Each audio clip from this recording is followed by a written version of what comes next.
ক্ষেত্রে শুধু ফরজগুলো পড়ি, যেমন ফজরের 2 রাকাত, জোহরের 4 রাকাত, আসরের 4 রাকাত, মাগরিব 3 রাকাত, এশা 4 রাকাত এবং বিতির 3 রাকাত পড়ি, এক্ষেত্রে আমার নামাজ কি কবুল হবে?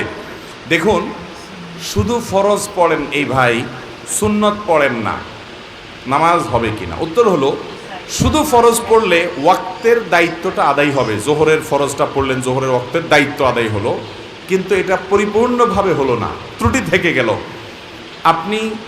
আপনি তরকারি খাইতে চাইলেন, তাহলে আপনার তরকারি খাইতে হলে সবজি লাগবে কাঁচা, পানি লাগবে, তেল লাগবে, পেঁয়াজ লাগবে, মরিচ লাগবে, লবণ লাগবে, ইত্যাদি ইত্যাদি লাগবে।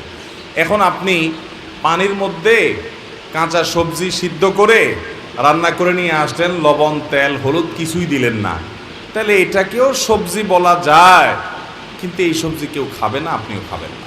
ঠিক না বে ঠিক? 5 ওয়াক্ত ফরজ নামাজ এটা পূর্ণতা পাওয়ার